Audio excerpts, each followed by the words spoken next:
नमस्कार दोस्तों, मैं अमित त्यागी।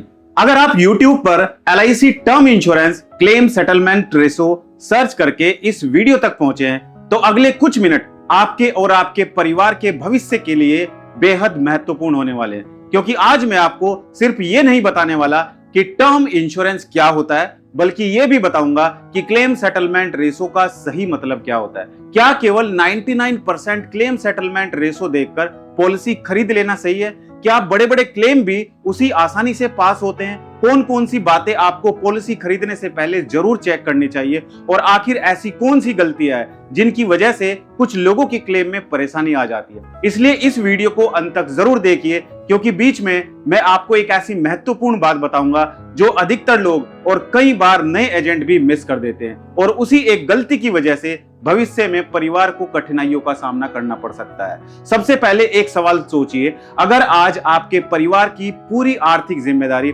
आपके ऊपर है और अचानक आपके साथ कोई अनहोनी हो जाए, तो क्या आपका परिवार बिना किसी आर्थिक परेशानी के अपना जीवन पहले की तरह चला पाएगा?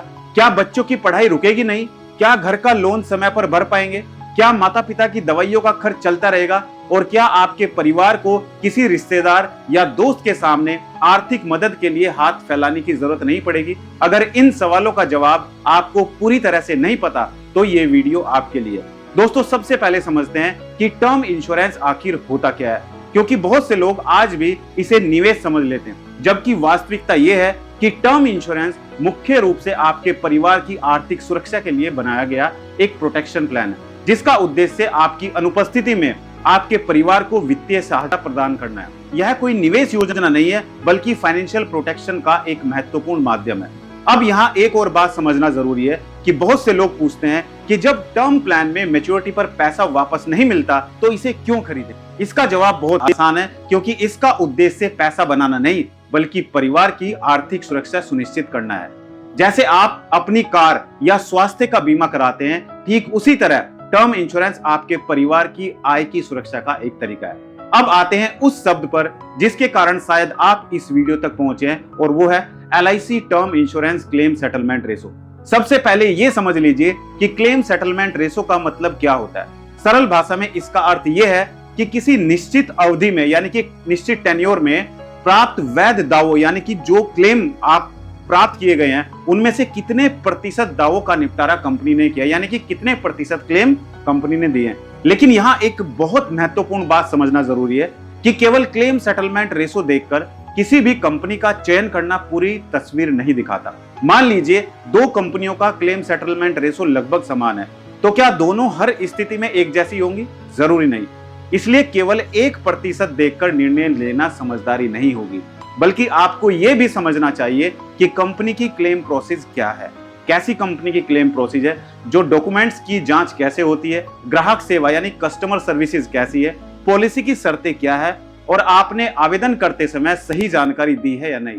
अब यहाँ एक बहुत बड़ा मिथक भी दूर कर देते हैं, क्योंकि कई लोग कहते हैं कि अगर क्लेम सेटलमेंट रेशो 99% है तो 100% पैसा मिलना तय है। ऐसा मान लेना सही नहीं है, क्योंकि किसी भी दावे का भुगतान पॉलिसी की शर्तों, सही जानकारी, दस्तावेजों और लागू नियमों के अनुसार किया जाता है। इसलिए क्लेम सेटलमेंट रेशो एक महत्वपूर्ण संकेतक है, लेकिन यह अकेला निर्णय लेने का आधार नहीं होना चाहिए। अब सवाल आता है कि फिर सही कंपनी चुनते समय किन बातों का ध्यान रखना चाहिए। सबसे पहले कंपनी की विश्वसनीयता, उसके बाद पॉलिसी की शर्तें, उसके बाद क्लेम प्रोसेस की पारदर्शिता, उसके बाद ग्राहक सेवा, और उसके बाद अपनी आवश्यकता के अनुसार उचित समय छोड़, और सबसे महत्वपूर्ण यह है कि आवेदन करते समय दी गई हर जानकारी पूरी तरह सही और सत्य होनी चाहिए। अब मैं आपसे एक छोटा सा सवाल पूछना चाहता हूं। अगर आपको आज 1 करोड़ का टर्म इंश्योरेंस मिल सकता है, लेकिन आवेदन फॉर्म भरते समय आप अपनी मेडिकल हिस्ट्री, स्मोकिंग हैबिट, पुरानी बीमारी या किसी अन्य महत्वपूर्ण जानकारी को छिपा देते हैं, तो क्या भविष्य में आपके परिवार को परेशानी हो सकती है? इसका जवाब हम इस वीडियो के अगले भाग में विस्तार से समझेंगे, क्योंकि यही वह गलती है जिसकी वजह से कई लोग बाद में मुश्किलों का सामना करते हैं। इसके अलावा बहुत से लोग केवल सस्ता प्रीमियम देखकर पॉलिसी खरीद लेते हैं, जबकि उन्हें यह भी देखना चाहिए कि पॉलिसी की शर्तें क्या है और उनकी अपनी फाइनेंशियल नीड्स क्या है, क्योंकि सबसे सस्ता विकल्प हमेशा सबसे उपयुक्त विकल्प हो ये जरूरी नहीं है। और दोस्तों, वीडियो के अगले भाग में मैं आपको बताने वाला हूं कि टर्म इंश्योरेंस खरीदते समय लोग कौन कौन सी सबसे बड़ी गलतियां करते हैं, किन कारणों से क्लेम में परेशानी आ सकती है, क्लेम रिजेक्ट होने के सामान्य कारण क्या होते हैं, लमसम और मंथली इनकम क्लेम ऑप्शन में क्या अंतर है और किस परिवार के लिए कौन सा विकल्प अधिक उपयुक्त हो सकता है। इसलिए इस वीडियो को बिल्कुल भी स्किप मत कीजिए, क्योंकि आगे की जानकारी आपके परिवार के भविष्य के लिए और भी अधिक महत्वपूर्ण होने वाली है। दोस्तों, अब तक आपने समझ लिया कि केवल LIC term insurance claim settlement ratio देखकर किसी भी टर्म इंश्योरेंस प्लान का चुनाव करना पर्याप्त नहीं है। लेकिन अब सबसे महत्वपूर्ण सवाल यह है कि आखिर ऐसी कौन सी गलतियां है जिनकी वजह से भविष्य में क्लेम के समय परिवार को परेशानी का सामना करना पड़ सकता है।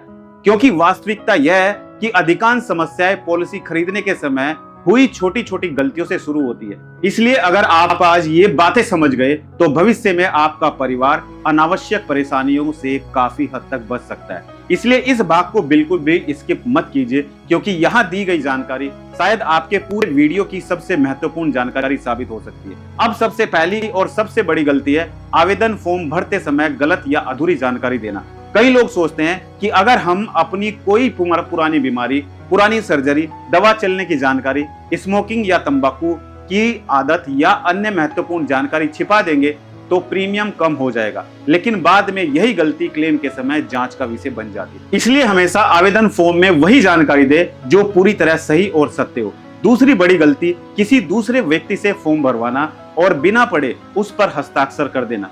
याद रखिए, आवेदन फॉर्म में दी गई जानकारी की जिम्मेदारी अंततः पॉलिसी धारक की होती है। इसलिए हर कॉलम ध्यान से पढ़ें और यदि कोई जानकारी गलत लिखी हुई है तो उसी समय उसे ठीक कराएं।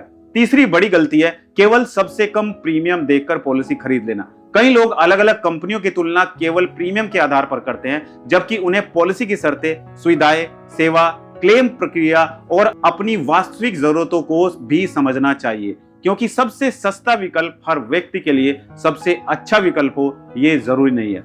चौथी गलती है पर्याप्त सम एश्योर्ड का चयन न करना।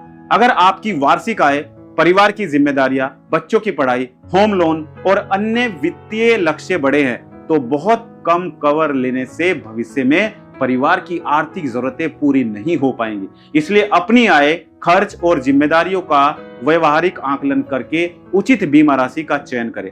पांचवी गलती है नॉमिनी की जानकारी सही तरीके से दर्ज न करना। कई बार लोग नॉमिनी जोड़ना भूल जाते हैं या बाद में परिवार की परिस्थिति बदलने के बाद भी नॉमिनी अपडेट नहीं करते। इसलिए समय समय पर यह जानकारी अवश्य जांचें और यदि आवश्यक हो तो नियमों के अनुसार अपडेट कराएं। अब एक और महत्वपूर्ण बात समझिए, कई लोग पूछते हैं कि क्या कंपनी बिना कारण क्लेम रिजेक्ट कर सकती है। सामान्य परिस्थितियों में बीमा कंपनी पॉलिसी की शर्तों, उपलब्ध दस्तावेजों और लागू नियमों के आधार पर निर्णय लेती है। इसलिए यदि आवेदन के समय सही जानकारी दी गई हो, प्रीमियम समय पर जमा किया गया हो और आवश्यक दस्तावेज उपलब्ध हो तो क्लेम प्रक्रिया सामान्यतः अधिक सुगम रहती है, यानी कि सरल रहती है। इसलिए शुरुआत से ही पारदर्शिता सबसे बड़ी सुरक्षा है। और याद रखिए, टर्म इंश्योरेंस खरीदने का उद्देश्य केवल पॉलिसी लेना नहीं, बल्कि अपने परिवार को भविष्य में आर्थिक सुरक्षा देना है। इसलिए जल्दबाजी में निर्णय लेने के बजाय हर महत्वपूर्ण जानकारी को समझकर ही अंतिम फैसला करें, क्योंकि आज लिया गया आपका एक सही निर्णय आने वाले कई वर्षों तक आपके परिवार के लिए सुरक्षा कवच बन सकता है। और अभी आगे मैं आपको बताने वाला हूं कि जब क्लेम का समय आता है तब परिवार के सामने लमसम और मंथली इनकम जैसे विकल्प क्यों आते हैं, दोनों में क्या अंतर है और किन परिस्थितियों में कौन सा विकल्प अधिक उपयुक्त हो सकता है।